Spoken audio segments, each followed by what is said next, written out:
Recording live from the Bryant neighborhood on the historic Black South Side of Minneapolis. Welcome to People Power. You can't fool all the people all of the time, but if you fool the right ones, then the rest will fall behind. Tell me who's got control of your mind, your worldview. Is it the news or the movie you taking your girl to? The revolution will not be televised, but it will be live streamed.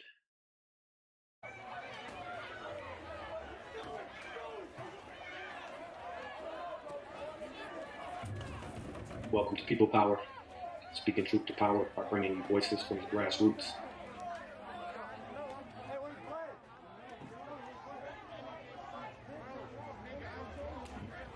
And today those voices are infuriated because the police murdered George Floyd. My name is Merjan. Thank you for joining me for episode number 28. And you are watching footage from yesterday's protest after the killing of George Floyd here in South Minneapolis, in my community. East 38th Street, Chicago Avenue. There was a protest, and then protesters marched down to the police station a couple miles away, and it was unruly. The police were in riot gear, and they responded to protesters by shooting rubber bullets, tear gas, mace, basically like they were in a war zone. And there was a post on Facebook yesterday. Someone said that she heard from her friend who was a Minneapolis police officer, and he told her in confidentiality that they were ordered to arrest protesters who were not practicing social distancing. And so I tagged some public officials to ask if it was true. I tagged some council members, and the first response I got was from my council member, Andrea Jenkins, who represents the 8th Ward here, where George Floyd was lynched. And her response was to deny this arrest order. And she said, "What are you talking about?" So it was a flat out denial. But now we see she was gaslighting us. The police were ready for war. They were ready for combat. And we could argue back and forth about who started it. Did the protester start it by throwing rocks or vandalizing squad cars? But police murdered George Floyd. It is now clear that there were police provocateurs outside last night at the Uprising on Lake Street in South Minneapolis. There's video of a white man wearing a gas mask who's walking away from the scene of a crime after he smashed the windows of the AutoZone car parts store on East Lake Street in Hiawatha. People chased him down and confronted him. He's just one of, I'm sure, many others. I've been seeing photos and other people suspecting the same, pointing out white men in the crowd who are police provocateurs. Minneapolis, my city, is on fire. Now let's talk about how we got here. None of this happened in a vacuum. America has a long tradition of protecting and valuing private property, or public property for that matter. Police cars are paid for by our tax dollars. We own them, as well as the police station, as well as the streets that we're protesting on. So America has a long tradition of valuing property over human lives, especially Black lives. So for Councilmember Jenkins to say, "What are you talking about?" as if this poster is crazy, she was gaslighting, meaning she wanted us to believe that we are crazy, knowing damn well all the evidence suggests that the police don't have the best interests of the protesters or the community. We're here because police murdered somebody from our community. So I don't appreciate that sort of response from public officials. And I do want to say I want to give a shout out to those folks such as the mayor, Jacob Frey, who most people who know me know I can't stand him or his work because he is very much part of the problem, has very much contributed to this crisis. But he has fired these 4 police officers immediately, and he has called for the arrest and the prosecution of the killers of George Floyd. So props to Mayor Jacob Frey, also Mayor Melvin Carter of St. Paul. I saw him on TV calling for the prosecution of these killer cops. So, I'm not a big fan of neither one of these guys. I've been very critical to both of them, but I want to give them props for calling for justice. And also let's hold them accountable. Mayor Frey especially has contributed to this crisis, and the crisis is not simply a crisis of police violence. The crisis is of racial inequality caused by racial capitalism, white supremacy, the centering of white lives over black and brown lives in this community, in the city, in the state, and in this nation. You're looking at a live feed from protest day number 2. So we need to call this out. So I got a bunch of direct actions for y'all to do at the end of this podcast. We're going to start with some updates. I have coronavirus updates. And then, of course, we're going to use the rest of this time to unpack the public lynching of George Floyd. Rest in peace, brother.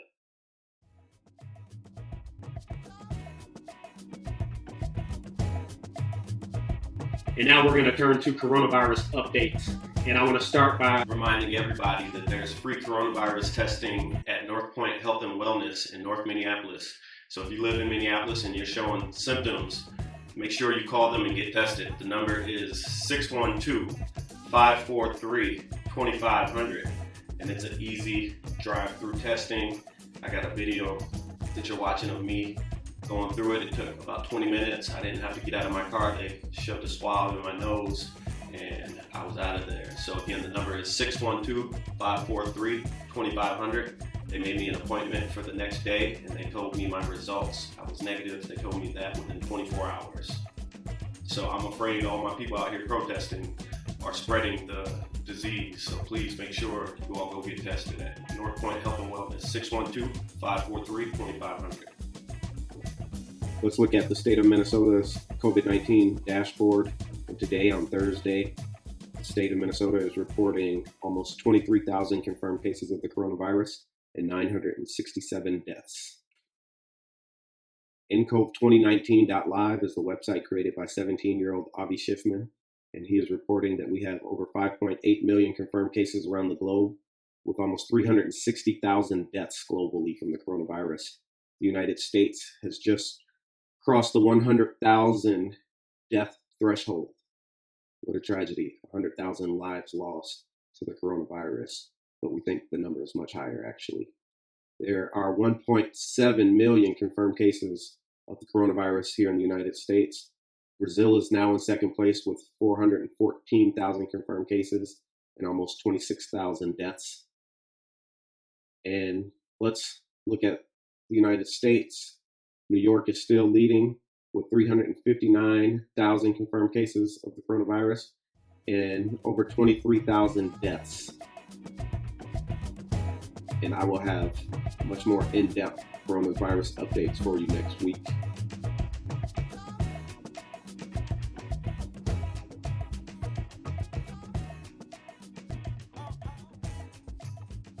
On Monday evening, 46-year-old George Floyd was murdered in broad daylight by the Minneapolis police. The corner of 38th Street and Chicago Avenue in South Minneapolis at the intersection of 4 neighborhoods: the Bryant neighborhood, the Central neighborhood, the Powderhorn neighborhood, and the Bancroft neighborhood. And it's also very important for people to know the history of this community. So I'm going to share a couple articles. One is an interview I did with the reporter Bill Lindeke with the Twin Cities Daily Planet about 4 or 5 years ago when this community was battling gentrification. So it's important to know that this goes back decades. The battle over that intersection, 38th and Chicago, is what triggered all of this. It is what triggered my activism in this community.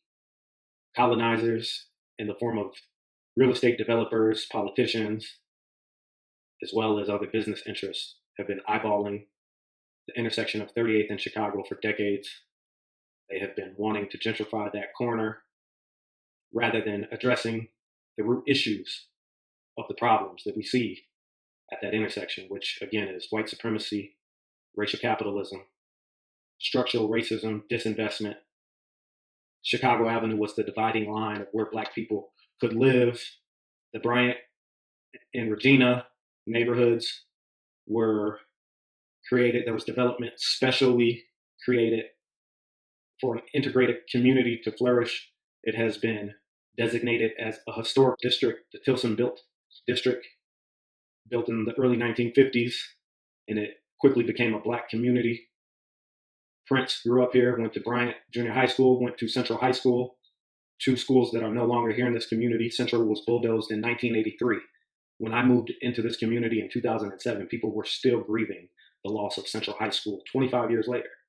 Now it's almost 40 years later, and people are still grieving. This is a community where the Interstate 35W was ran right through this historic Black community. The people in this community did not have the political, social, or financial capital to prevent a freeway from running right through the heart of the Black community. And I want to read you an excerpt from the article by Bill Lindekey, "The Seward Friendship Store Sparks Return of the Co-op War." It was about a co-op grocery store moving into the community to satisfy the needs of gentrifiers, white folks. The white community on the other side of the freeway was the target audience, not the Bryant Central community. They were just using our community for land and for tax credits.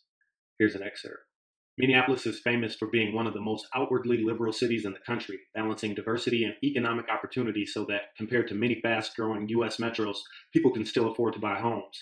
And after decades of decline, the city is growing again. Hot neighborhoods like Uptown, the North Loop, and the Mill District are outpacing averages, and it's not hard to find new apartments popping up all over town. In some areas, new construction create landscapes almost unrecognizable compared to just 5 years ago. But the easy narrative of a Midwestern liberal economic engine has been shaken over the past few years by regular reminders of a cancer in the heart. Our region has the worst racial inequalities in the country. The Twin Cities has an undeniable geography of opportunity, education, jobs in the region, and it leaves people of color out in the proverbial cold. No other place in America, one of the most unequal countries in the global north, offers such opportunity for white people and so little to the rest. And nowhere do these contrasts play out so vividly as in Minneapolis. That inequality is why the new 38th Street store has raised so many questions. Led by the Central Area Neighborhood Development Organization, neighbors have spent the last year asking the Seward Co-op to negotiate a community benefits agreement. Their demands offer a comprehensive list of ways that the co-op might better benefit the neighborhood's existing population and begin to alleviate Minneapolis's persistent inequality, like needs-based discounts on food and membership, concrete goals for employment diversity, and living wages of $15 per hour. A brief history of Bryant. If you start asking people about the history of Bryant, people will always tell you the same thing. This is where Prince grew up. And it makes sense that Bryant would be the famous backdrop for Purple Rain, because this little neighborhood has been a haven for Minneapolis's African-American community for almost a century.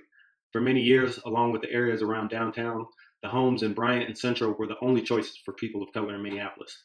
Living anywhere else was strictly limited by racist financing practices, real estate discrimination, and the threat of violence. Redlining, in particular, was the key way that race, class, and geography tied themselves together across the American landscape. Dating back to the New Deal, federal lenders fighting Depression-era foreclosures developed an ambitious but poisonous system of rating neighborhoods according to quality. And it worked. Millions of Americans living in blue neighborhoods became eligible for low-interest mortgages, which allowed millions of Americans to buy homes for the first time. But race played a critical factor in determining which neighborhoods received loans. Racially diverse neighborhoods like Bryant, or near North, Cedar Riverside, or Stevens Square were colored red, off limits for loans. Along with discriminatory realty practices and racial tensions, the policy meant that Black Americans had little access to real estate wealth. And if you look at a map of South Minneapolis today, the Bryant neighborhood still catches your eye. Compared to neighborhoods to the south, east, and west, Bryant has a far higher percentage of people of color, higher unemployment, and lower income.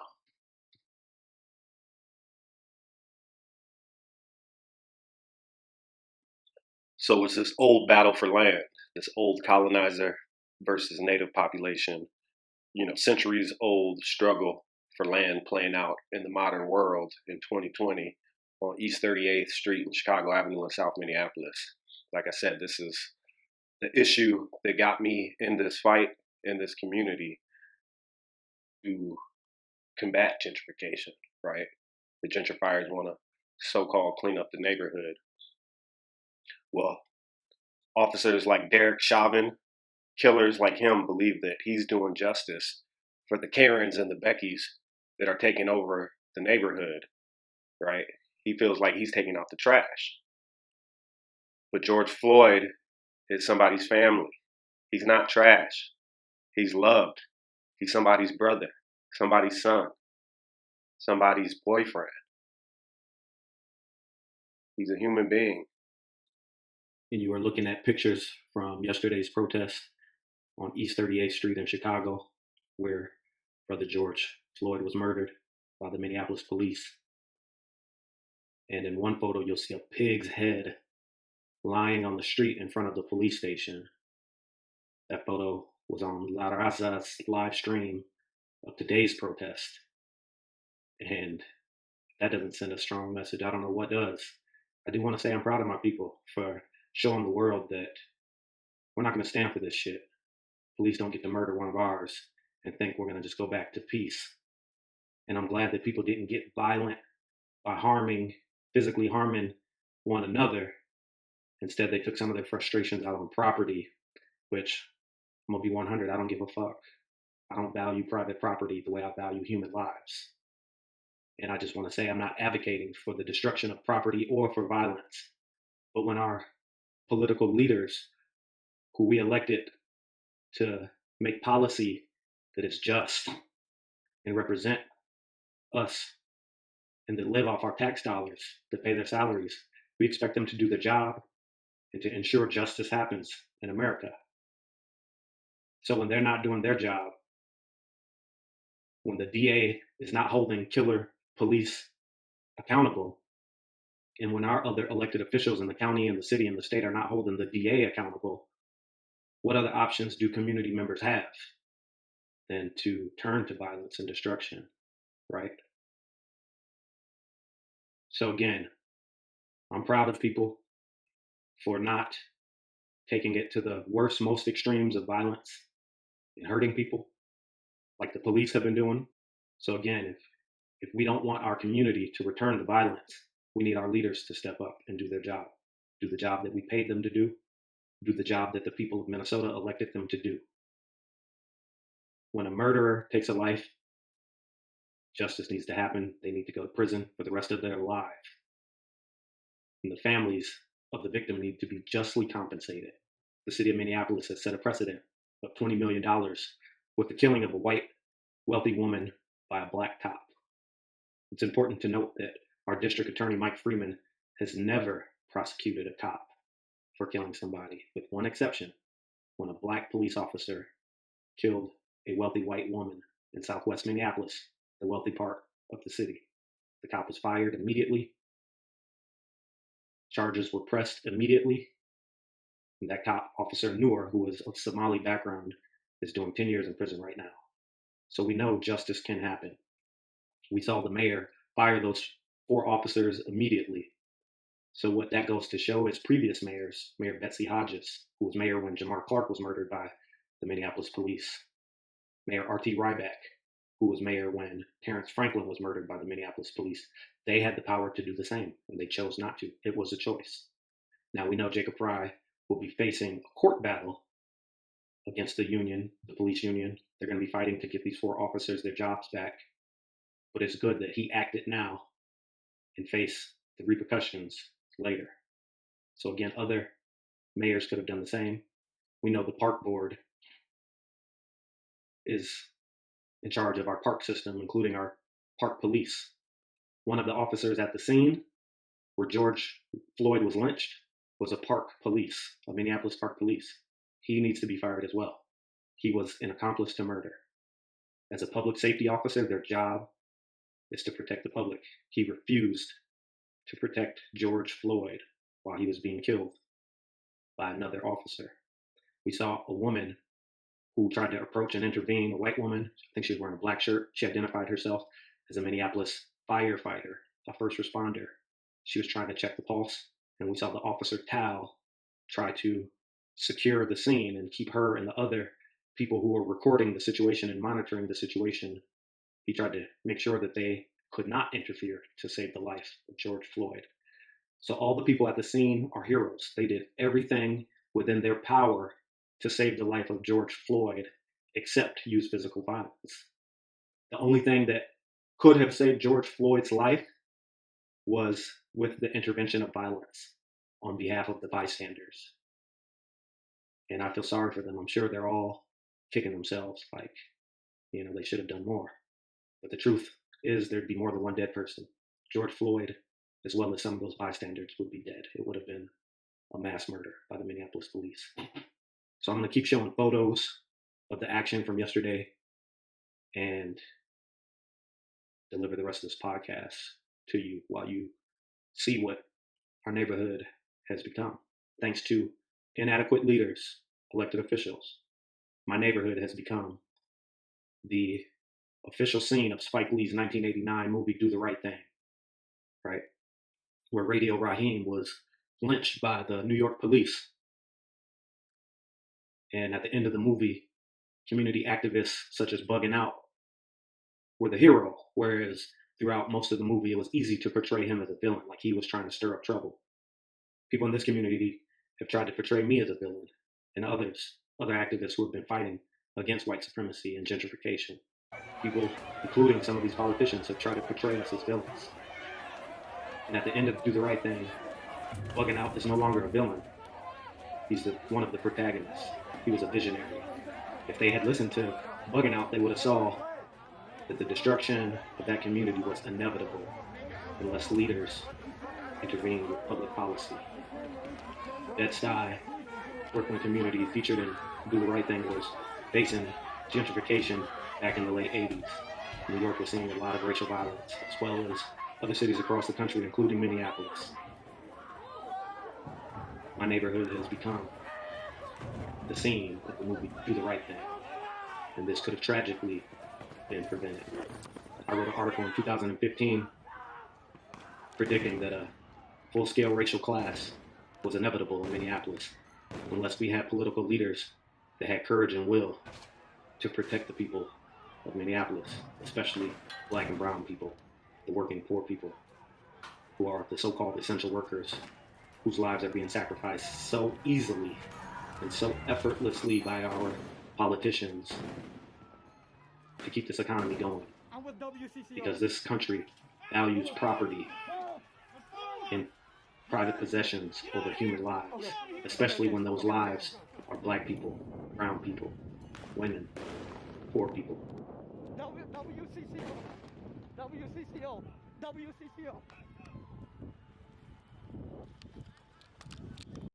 So let's walk through the events that took place here on Monday night before the people were so-called rioting here in the south side of Minneapolis. So allegedly George Floyd went into Cup Foods on 38th in Chicago. It's a business I frequent very regularly. They know me in there. I know them. This is the same place where Mayan Burrell, the brother who Senator Amy Klobuchar, when she was district attorney before Mike Freeman, she held that seat and she set this young brother up for murder. Myron Burrell says he was at Cup Foods when the murder happened and that they had surveillance tape inside the store that could have exonerated him. So it's the same store, right? See how this is all interconnected. And Amy Klobuchar set this brother up. She held the same seat that Mike Freeman is holding now, the white man who refuses to prosecute any police officers for killing any Black people or for killing any people for that matter, with the one exception of the wealthy white woman, Justine Damon, who lived in southwest Minneapolis, the wealthiest part of the city. No coincidence. So allegedly, this brother George Floyd went into Cup Foods and committed forgery. So I don't know if that means he used somebody else's bank card or forged a check, but it was a financial crime. They called the police. As Floyd was in his car, the police dragged him out of his car. And there's more video showing that. I don't have that for you, but the police, their official narrative was that this was a medical distress incident and that the police were just doing their job and they responded to a 911 call.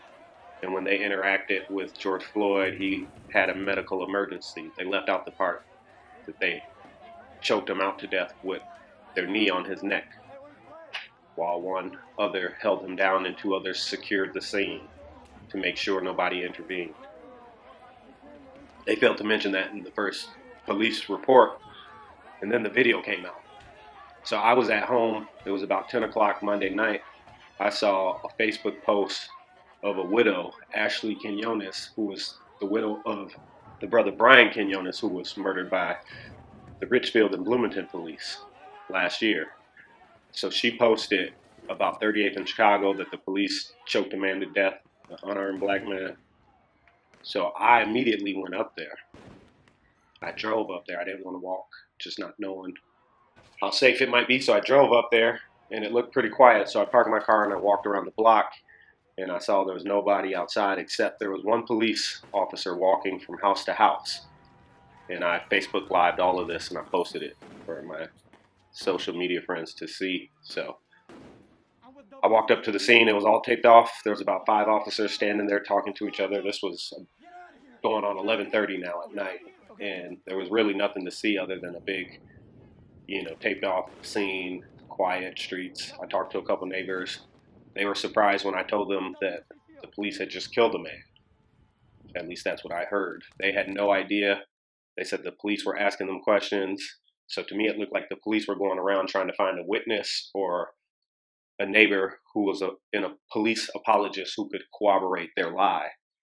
But the video came out very quick. So I'm going to play you the video, and I'm going to warn you, so many people, including myself, feel that this is the worst thing I've ever seen. So if you've seen it already, turn away. If you haven't seen it and you want to watch it, just know this is the worst thing you might ever see in your life.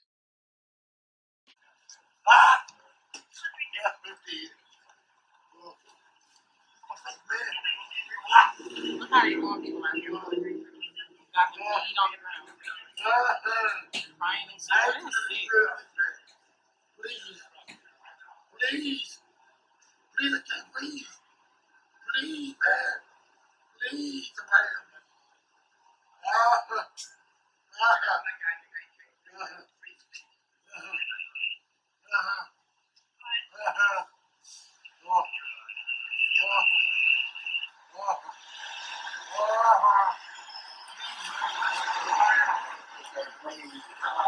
Well, you got him down, man. Let him breathe, at least, man. I can't breathe. I've been trying to hear about this. So you breathe, look at my neck, man. When my homie died, you went back home. I'm about to die to see. Why? Man, I can't breathe in my face. Just get up. What do you want? I can't breathe. Please, the knee in my neck. I can't breathe shit. Bro, get up, get in the car, man. I will. Get up, get in the car. I can't move. I've been waiting the whole car. Get up, get in the car. Mama. Get up, get in the car, right? I can't. I gave y'all the opportunity to get in, bro. I told you can't win. My knee. You can't win, man. I'm through. I know you didn't never. You didn't listen. That's stupid. My stomach hurts. My neck hurts. Everything hurts. Just water or something. Please. Please. I can't breathe. Shut up. They will kill me, man. Bro, with your feet on his neck, man, you get off the His nose is bleeding. Like, come on now. That's wrong right there with his feet on his neck. Look at his nose. You can see your knee on his neck. Yeah, you got your feet right on his neck. I cannot breathe. I cannot breathe. You just a grown guy. You're a tough guy. You're a tough guy, huh? He's a tough guy. You're not even resisting the rest, bro. His whole nose is Fight with him. Bro, so why you just sit there? He ain't doing nothing. Y'all put him in the car. How long y'all gotta hold him down? Why don't do drugs, kids? It ain't about drugs, bro. You understand? Right, y'all don't gotta put y'all in right. He is human, bro. His nose is But I'm saying you can put him in the car. That's some We bum tried ass that shit. for 10 minutes. That's some bum ass shit, bro. That's some bum ass shit, bro. Y'all know that. You're not gonna sit there with your knee on his neck, bro. Bro, he ain't flying, bro. You circle like in a jiu-jitsu move, bro. You trapped in his breathing right there, bro. Like, you don't think that what it is, bro? You don't think nobody understands that shit right there, bro? I trained at the academy, bro. That's some bullshit, bro. Right, that's bullshit, bro. That's bullshit, bro. You fucking stopping his breathing right there, bro. Okay, he's talking. He's talking.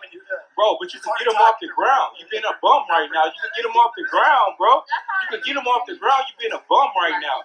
He enjoying that. He enjoying that shit. He enjoying that shit. He a fucking bum, bro. He enjoying that shit right now, bro. You could have fucking put him in the car by now, bro. He's not resisting arrest or nothing. You enjoying it. Look at you. Your body language explains it, you fucking bum. It's the whites.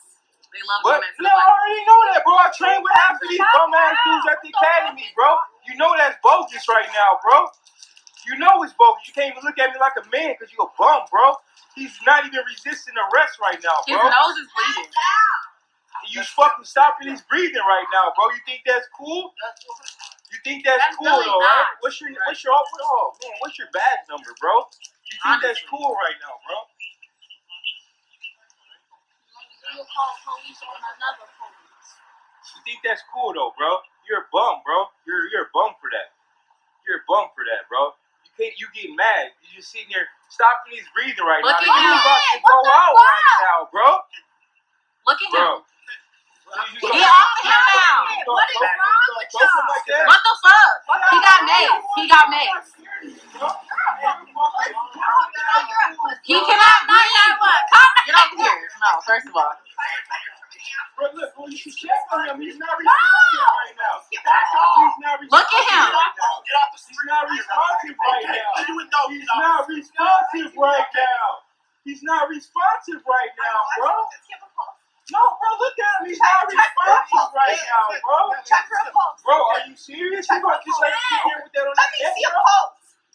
Is he breathing right now? Check his pulse. Check his pulse. Check his pulse, Tal.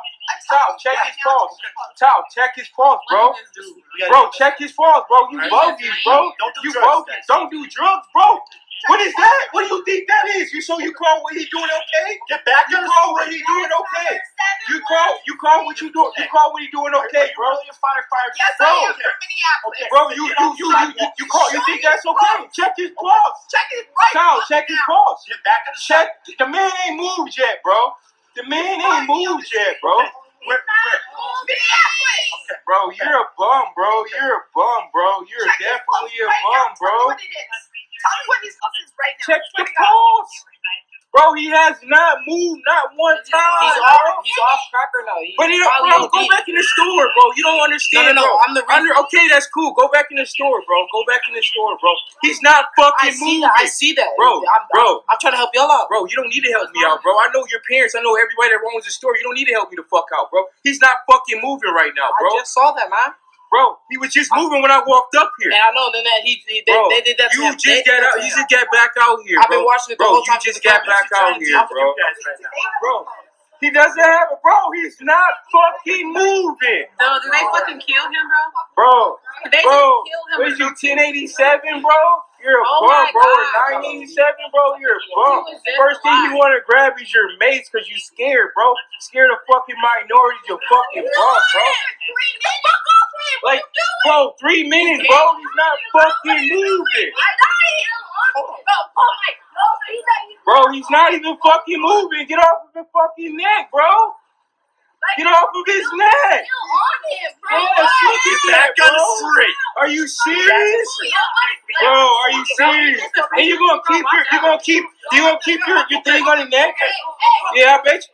Bro, I barely touch me like that, dude. I swear I saw the fuck out of both of y'all. I didn't want to call the ambulance. Bro, you just gonna let him keep his hand on his neck, bro? You're a bitch, bro. Tal, you gonna let him keep that like that? You gonna let him kill that man in front of you, bro? Huh? Like what? Bro, he's not even fucking moving right now, bro. He's not even fucking moving. Bro, They're not gonna help us, bro. Right. He's black. They don't care. 97 years If it ain't fake people, they don't care, bro. You gonna just sit there with your knee on his neck, bro. You a real man for that, bro. He ain't Look at him. bro. Just You're a real man, bro. You're a real man, bro. I trained with these dumbass, bro. The fact that you guys are checking his pulse and doing compressions if he needs that, you guys are on Oh another my level. God, bro. And then he just Okay. They didn't drag him like, come Yeah, on now. and I have your name tag, bitch. That's not very professional. It don't matter. So what? Freedom of speech. bro. Freedom of speech, folks. You're back up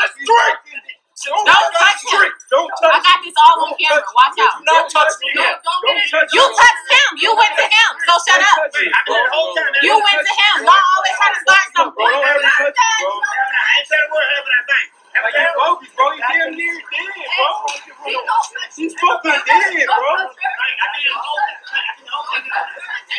appreciate you. You're wrong now, bro. You're wrong now, bro. Hey, don't get started. You know that, bro. You should go to jail. Child, you know that. What's that guy's number? You know that, bro. You're wrong how you coming at people. Oh, okay. You know that. You're wrong how you coming at people. Oh, okay. In that case. Bro. He's such a man, bro. That shit crazy, bro. Him too. You could at least lifted him up off the ground, bro. We wouldn't even trip, bro. So there we see it. It was as clear as day. That was a public lynching. The original police statement was a flat-out lie when they said that they were responding to a 911 call and George Floyd had a medical emergency and he died later at the hospital. We saw he got choked by one of the police officers with the officer's knee to the back of his neck as he pled for mercy, as he begged for his life. He died right there on the scene. It was very clear that George Floyd went unconscious and probably lost his pulse, but the police wouldn't let anybody check his pulse. And then they tried to spin the whole narrative and control the whole narrative, that the protesters were just a bunch of opportunists looking to riot and loot. No, the police murdered a member of our community and the people responded. The people reacted emotionally. They damaged property. Nobody harmed any police officers. People damaged property. But a lot of the people who were inciting the destruction were police provocateurs. And we have evidence. I showed you a photo. I'll show you another one. The same guy who smashed the windows on AutoZone. So it's important to get the story straight, right? And make sure justice happens. So again, this narrative that somehow these protesters who damaged businesses or police cars are to blame is ridiculous. Derek Chauvin is the murderer. The 3 other officers helped him get away with it. Mike Freeman is the county prosecutor who has always refused to prosecute any police officers except one black officer who killed a white woman. Jacob Frey is the mayor of this city. When he was council member, he was Jacob Gentrifier. That was the nickname I gave him because he never met a developer he didn't like, and he never saw a development plan that he didn't want to give a green light to.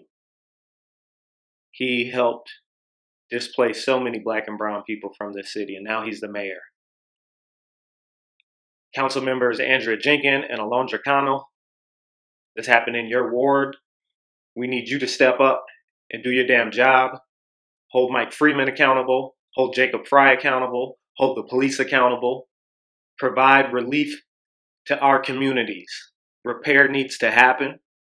We don't just need reparations in the form of performative art. The people need real reparations.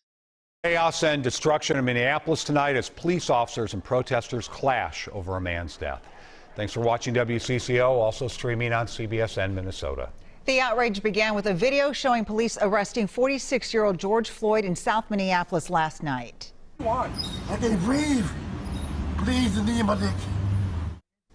In the video, you can see an officer kneeling on Floyd's neck, pinning him to the ground outside Cup Foods on Chicago and East 38th Street. Floyd died a short time later. Today, hundreds flooded the streets at that same intersection to protest Floyd's death. They then marched to the police station where the officers who arrested Floyd worked. Our team coverage begins tonight with Jeff Wagner. He joins us now from outside the Minneapolis Police 3rd Precinct, where a crowd is still gathered. Jeff? Yeah, this crowd, I want to say comparative to about an hour ago, it's calmed down a bit, but then next thing you know, you start to hear the sound of tear gas being fired, flashbangs being fired. We've had what believes to be rubber bullets of sorts fly not far from us, hearing people get hit. There's still hundreds of people here who are actually standing right by the 3rd Precinct, right next to the officers. It's been a pretty chaotic scene starting about 6 p.m. tonight. A far cry from what it was earlier. Now, this all started at the intersection of 38th and Chicago. Thousands packed the area. for the protest at 5 o'clock, but were also spread out to remain socially distant. Organizers emphasized keeping this protest peaceful. People took turns sharing their frustrations and grief with the crowd. Chants of "I can't breathe" and "it could have been me" filled the air. A man who claims to have been one of the witnesses of Floyd's arrest also addressed the crowd. Protesters were glad to know that the 4 officers involved were fired, but they say the true justice won't be served until there's charges and a conviction. When you look at situations, you say to yourself, could this have been prevented? And that goes without saying in regards to this situation. That young man was no longer a threat once you subdued him, handcuffed him, and you had your knee on his neck. You could have very easily got up, put him in the car like you was asked to on several occasions. It's heartbreaking. I mean, we're all human beings, and we're all in this community together. It's just tough to see someone and have their life ended the way it did. Now, around 6 p.m., the protest turned into a march towards the 3rd precinct, where it is believed that the officers worked. A much smaller group than the initial protest started vandalizing the building, shattering a window, spray painting squad cars and the side of the building. Officers then showed up in riot gear and started firing tear gas and flashbangs, which you can hear going off right now, as many protesters were hurling rocks, water bottles, anything they could get their hands on towards the officers. The unruly crowd measured in hundreds, a far cry from the peaceful group that started the protest. It's real ugly. The police have to understand that, you know, this the climate they have created. It appears we have a long night ahead of us. Again, every few seconds when it gets quiet, you suddenly hear the sounds of flashbangs and tear gas being fired in the crowd. You're looking at it right now. You're watching the crowd disperse. It appears someone might have been shot with one of those rubber paint bullets. People are very upset tonight. I spoke on the phone a few minutes ago with Trey Pollard. He's one of the sound bites you heard earlier. He's one of the organizers of the initial protest. He said this is not what was supposed to happen. He said this is an anger and spillover of what people are feeling, but this is not the right platform to express that. He said this is not the way it was supposed to end this evening. An evening that's far from finished again. All right, Jeff. Thank you. My friend Steve Payne called me tonight from the protests, so he got to see up close and personal what was going on, and he had a strong message to send to Mayor Jacob Frey. He wrote, "This is on Jacob Frey and the entire political establishment in Minnesota. There are tens of thousands of people in our city, mostly black and brown, who are poor and angry as hell, who are sick and tired of seeing their community members get murdered by the police, and then those cops walk scot-free. What I saw tonight at the 3rd Police Precinct was both exhilarating and terrifying. I saw people who are rising up to demand that black people stop getting murdered and being forced to live in poverty. They have lost their fear of the police and are not backing down. I also saw police on the roof of their fortress aiming their guns at people and shooting them with rubber bullets and tear gas canisters. I saw one cop take aim at a protester and hit him square on the shoulder with a tear gas canister. Alexandra and I had to run away when the police unleashed a volley of tear gas, choking and crying, looking around and seeing dozens of people doing the same around us. This is just the beginning. Our city, state, and country needs a radical transformation. A good start would be arresting the motherfuckers who murdered George Floyd. Then we need to defund the police and ensure that everyone has a good job, a good roof over their heads, and is free of the brutality of white supremacy. Amen, Steve Payne, my homie." And last but not least, let's talk about people power, direct action steps that we can all take at home. It looks like Governor Tim Walz is sending in the National Guard, so it looks like the protesters are going to have to disperse. But some direct actions we can take if for some reason the National Guard does not show up. There's protests happening at District Attorney Mike Freeman's house in southwest Minneapolis on the corner of 51st and Oliver South. Let's take it to the white neighborhoods. Also, people are protesting out in Oakdale at Officer Derek Chauvin's house. The address is 7517 17th Street North, Oakdale, Minnesota, 55128. So again, if the National Guard doesn't break up the protest, we can protest in Oakdale and in Southwest Minneapolis at Mike Freeman's house. And I got a feeling we're going to plan some car protests that the National Guard can't stop. I'll keep you posted on that. Today, Minneapolis Police Chief Madera Arredondo fired the 4 officers involved in Floyd's arrest. WCCO's Jennifer Merrily has been looking into what we know about them. A small group stood outside what they believe is the home of former Minneapolis police officer Derek Chauvin. Enough is enough. We tired now. It gets to a point where we got to show up in the right place, and at his front door is the right place to me. The home was quiet as delivery drivers arrived and then turned away while protesters stood their ground. He gonna feel my presence. We know Chauvin was put on leave at least once. In 2011, he was one of 5 officers involved in a police shooting in Little Earth. In that case, we're told officers were responding to a shooting. The suspect fled, and when he didn't stop, was shot in the torso. Minneapolis police later said the officers acted, quote, appropriately and courageously. Chauvin is being represented by attorney Tom Kelly. Kelly represented St. Anthony police officer Geronimo Yanez, acquitted in the death of Philando Castile in 2017. He's one of the panel attorneys for Minnesota Police and Peace Officers Association Legal Defense Fund. WCCO has learned the 3 other attorneys in this case are Thomas Plunkett, Earl Gray, and Robert Pauley. Plunkett represented Minneapolis police officer Mohammed Noor in the shooting death of Justine Rushtek-Damond. He's appealing his murder conviction. Gray was on the Yanez case with Kelly. As the rain came, so did the Oakdale police chief. Under the circumstances, I think folks have a reason to be upset. The demonstration here has been very peaceful. People here say they'll continue to stand for justice. We can no longer just stand idly by and think it's going to go away, because it's not. Jennifer Merrily, WCCO 4 News. Several agencies are now investigating George Floyd's death. The Minnesota Bureau of Criminal Apprehension is investigating whether officers broke state law, and the FBI is investigating whether the officers deprived Floyd of his constitutional rights. The Hennepin County Attorney's Office says its prosecutors are assisting with those investigations. They will ultimately decide whether the officers are charged with a crime. And something that we can all do is call Hennepin County Attorney Mike Freeman. His phone number is 612-348-5550. Again, Hennepin County Attorney Mike Freeman. His phone number is 612-348-5550, and demand that he press charges against all 4 officers, 2 murderers, and the 2 accomplices. And we could also call Mayor Jacob Frey and tell him to begin to dismantle the terrorist group known as the Minneapolis Police Department. His number is 612-673-2100. Again, that's 612-673-2100.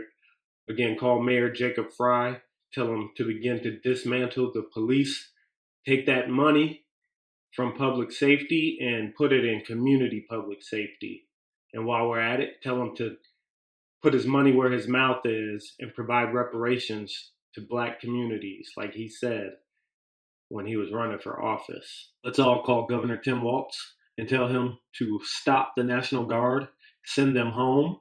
Do not turn them loose on the protesters.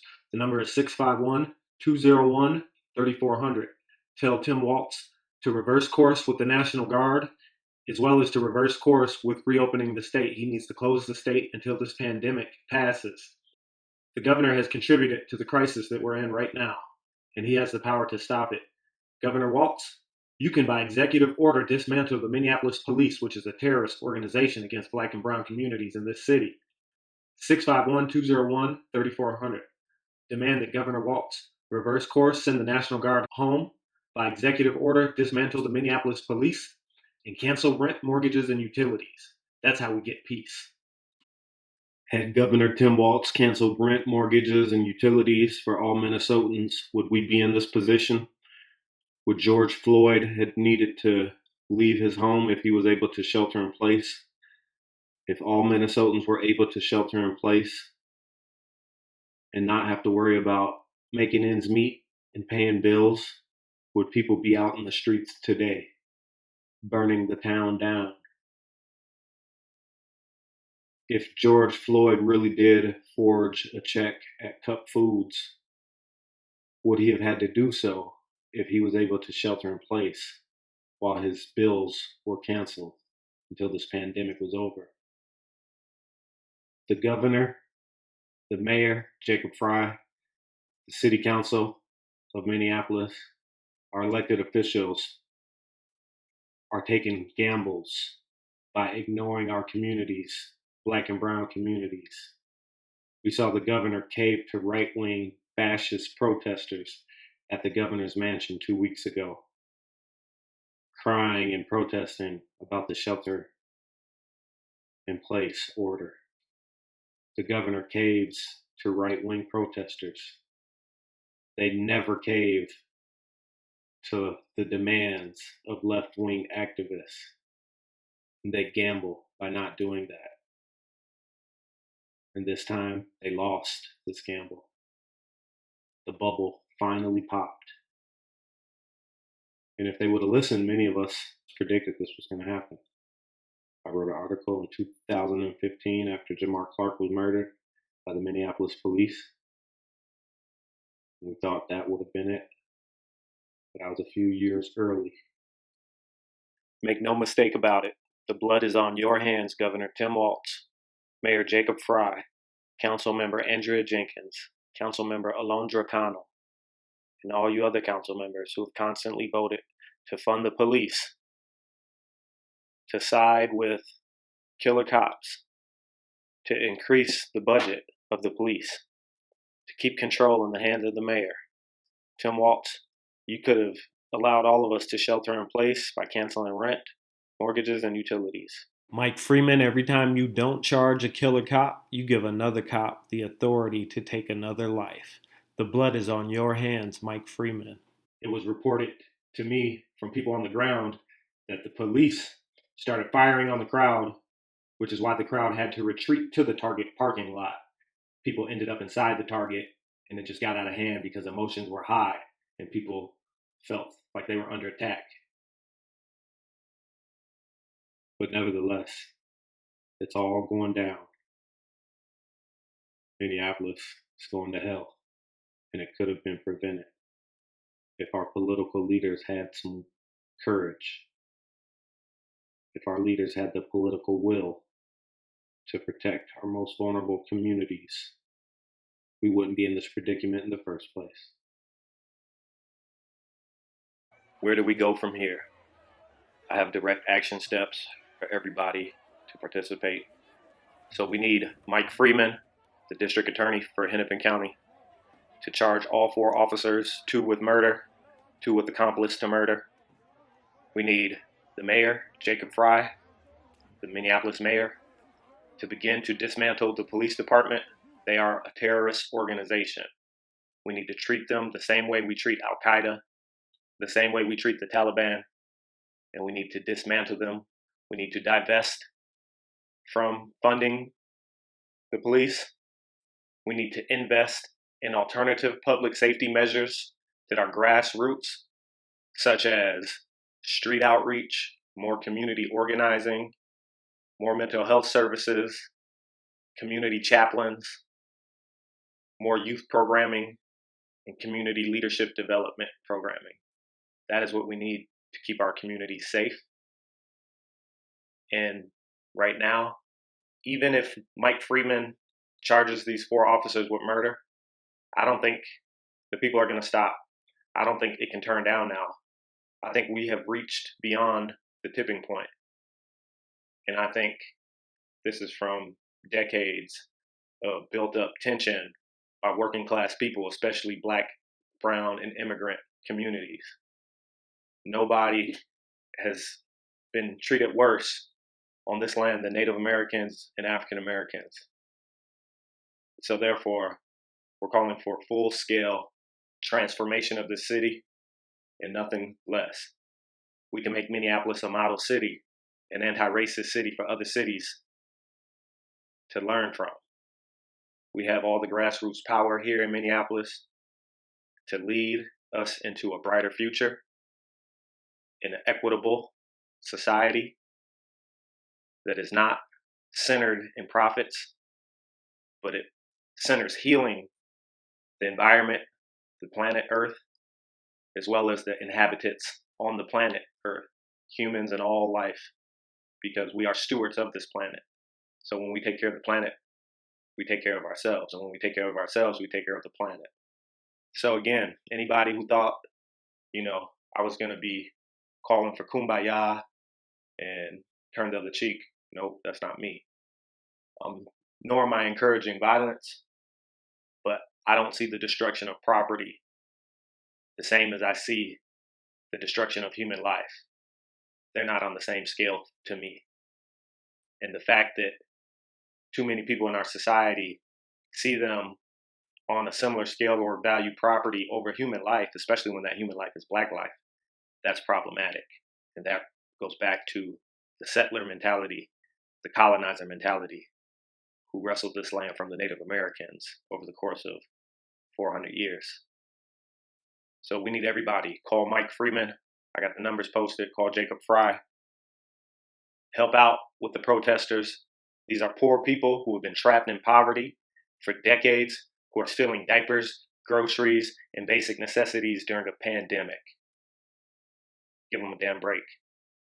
The fact that the city never gave them a damn break is what is making people break. I'm getting messages from people from out of town talking about Minnesota's looking crazy. I hope y'all think that the Minneapolis police look crazy because they're responsible for all of this. Our impotent city leaders, county leaders, and state officials are responsible for this. Governor Walz could have canceled rent, mortgages, and utilities months ago so people can shelter in place. Instead, he started to reopen the state because of right-wing protesters. Jacob Frey could have prevented all of this. Mike Freeman, I wonder if he would have locked up the murderers of Jamar Clark, would we be seeing more police killing in the city of Minneapolis the way we're seeing it? Our city council member, city hall, our mayor, they need to repair the damaged relationships with communities of color. Nothing short of reparations can get us out of the hole that we're in. So, everybody out there listening, let's start to develop a new slate of abolitionist leaders to challenge every single official. The time is now for people power. Rise up, Minneapolis. I'm proud of my city. I hope no more life is lost unnecessarily. Remember, eat the rich. Take the protest to Southwest, the rich neighborhoods. Thank you for joining me for my special edition, and I'll be back this weekend with another special edition. Coming live from the Bryant neighborhood in South Minneapolis, ground zero of the new revolution. All power to the people who organize. Rest in peace, George Floyd. Peace. Those who knew George Floyd best say that he had a huge heart and enjoyed helping others. Floyd died after he was forcefully arrested by 4 Minneapolis police officers. Reg Chapman has more on this 6.5-foot-tall giant of a man who friends say was always willing to help others. The man in the video pleading for his life was a father, a friend, and co-worker who was loved and respected by all who knew him. My customer loved Floyd. I mean, he was a nice guy. You know, he had a good customer service. He knew how to talk to people. He knew how to diffuse situations. And everyone respected him and they love him. Conga Latina bistro owner Giovanni Thurnstrom says Floyd was more than just an employee. He was his best friend. Remember Floyd as just another black guy killed by a white police officer. Floyd was more than that. He was kind. He was helpful. He's definitely one of the most spiritual men that I've ever come across. Courtney Ross was Floyd's other half. She says he used to work at the Salvation Army and loved connecting with the people there. And he even went down there when he wasn't working there to go hang out with Mad Dads and help and see the people. You know, these are the people that most of us don't even want to look at. Ross says Floyd moved here from Houston, Texas for a fresh start, and he loved everything that Minnesota had to offer. He always felt like everybody got a chance here, you know? He would tell his friends, like, come up to Minnesota, man, you can do it here. Like, you can get a job and you can start fresh, and this is the place to do it. Ross doesn't want people to remember Floyd for how he died, but for what he stood for during his 46 years of life. You know, if he was here, he would say that he's a man of God. he would stand on that firmly. Reg Chapman, WCCO 4 News. Ross says Floyd has siblings in Texas and South Carolina who are on their way to Minneapolis. She says that he would want the community to foster forgiveness for those responsible for his death, just like she believes he would.